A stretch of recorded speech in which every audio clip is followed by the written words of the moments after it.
Welcome to the 7th video tutorial for the Skyrim creation kit. Traps, the poisonous apple of every good creation. Level designer Drew Langlois is here to help us pick our way through the various pitfalls and pratfalls of trap design. Without further ado, here's Drew. To start, we're going to place a portcullis in our Lokir's tomb to explain the basics of activate parenting. Go ahead and load up our Lokir's tomb cell, hit A to turn on the lights, and then we're going to go over to the double door that we placed on the way to the boss chamber. We're going to go ahead and replace this with a portcullis so that we can explain the basics of how activate parenting works. So just go ahead and hit delete to nuke that.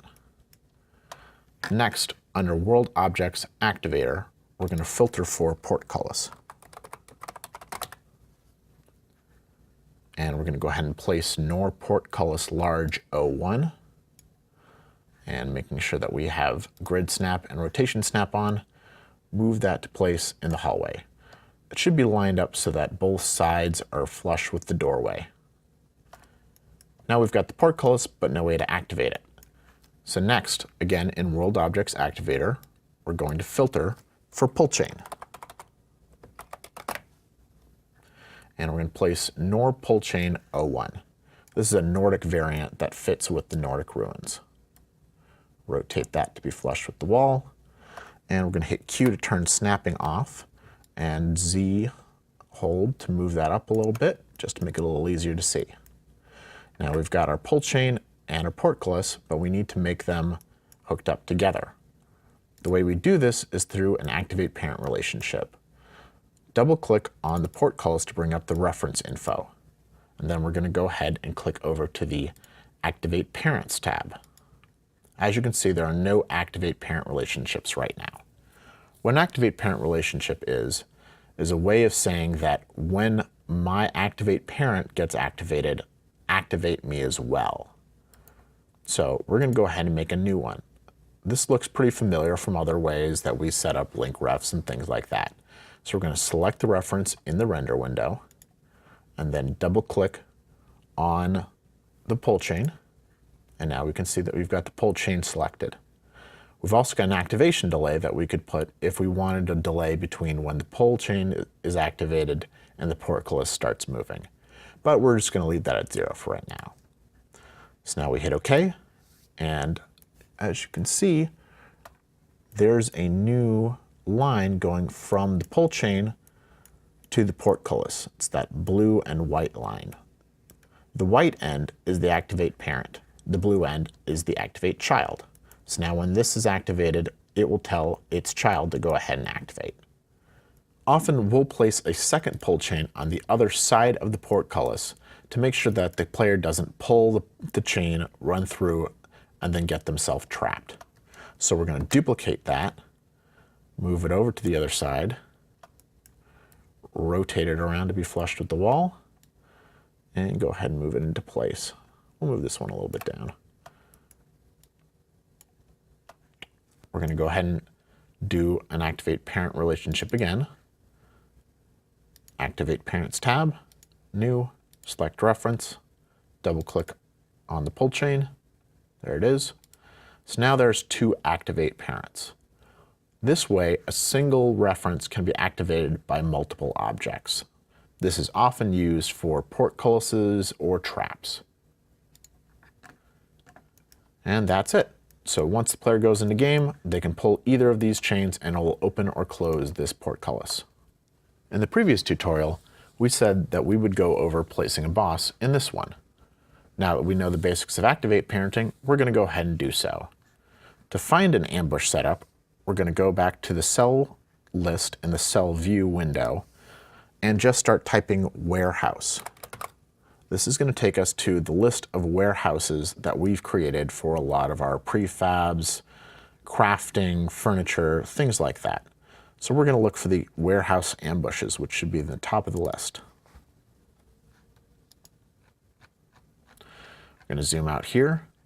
So what you're going to see is a lot of different objects, leveled actors, furniture, and these boxes, which are called primitives.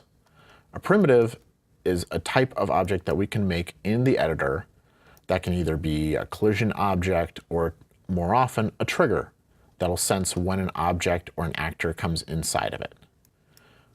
The area that we're looking for is over here with all the sarcophagi. These are all Draugr setups. So we're going to go ahead and copy this one over here, which is a basic Draugr sarcophagus setup. So to do this, we're going to go ahead and select the leveled actor. We're going to select this orange furniture marker. This is what the actor is going to lay down in. We're going to select the trigger box, and then we're also going to select the sarcophagus and lid. Now that we've got all of these selected and only these selected, we're going to Control C. When you copy a set of objects that have activate parent or link ref relationships all together, that relationship is maintained when you paste them. Now we're going to move back to Lokir's tomb.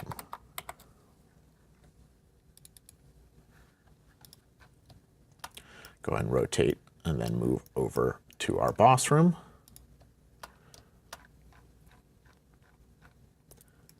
When you paste something, it's pasted more or less where your cursor is. So we're going to move over to here and then paste these, and then drag them off into the void. This will just make it a little easier to work with until we're ready for them. So we're going to deselect everything by clicking in the void. Next, we're going to select the actor, the furniture, the sarcophagus, and the lid. We're going to leave the trigger alone for right now.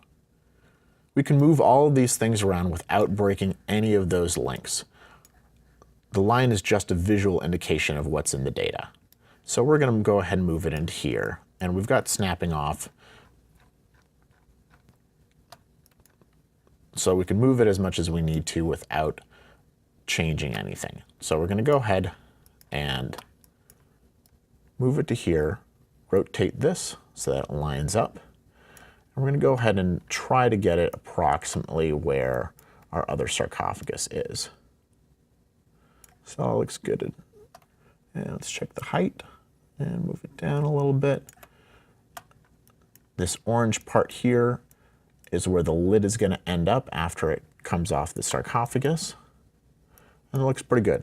So now we're going to hit 2 times to hide those references. Then we're just going to go ahead and select this sarcophagus and delete it because we don't need it anymore.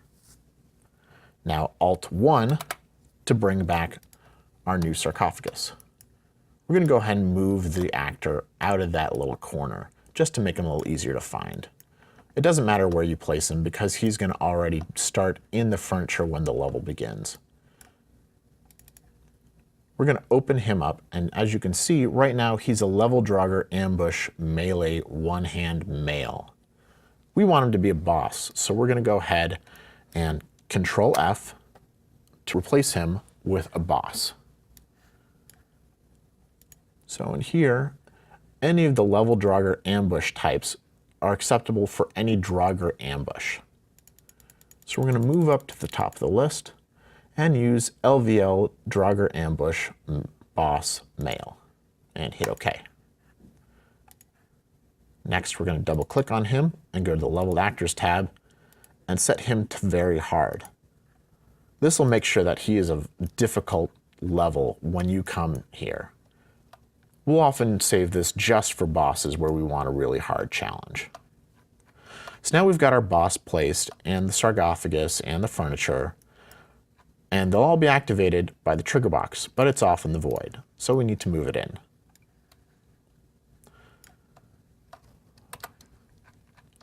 Now, as you can see, our trigger box doesn't really cover very much, so we need to resize it to cover the room. Hit 2 to bring up the resize gizmo. Trigger boxes, because they're created in the editor, can be scaled non-uniformly, unlike other objects. So each of these arrows is going to move that edge out in that direction. So we're going to start by pulling the green arrow to about there so that it covers just inside the doorway. Then we're going to use the other green arrow to cover the back end of the room. Rotate around here and pull the red arrows to cover both the other sides of the room.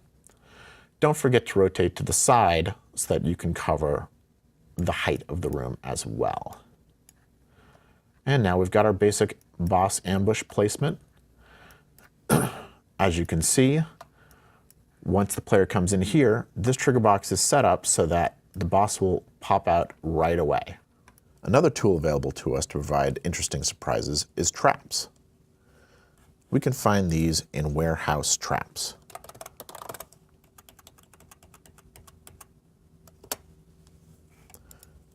This is a pretty big cell that has a lot of different stuff in here, so it's a good idea if you're looking for interesting ways to spice up your dungeon to go ahead and COC to here and just walk around, probably with TGM on because it's pretty dangerous, and see what tools are available to you. This is the area where we started when we COC'd here, and we're going to go ahead and move over to this corner where we're going to find a mace trap, as you can see here. Next, we're going to select the tripwire that's connected to it and Control-C to copy both of those. Then we're going to move back to Lokir's tomb.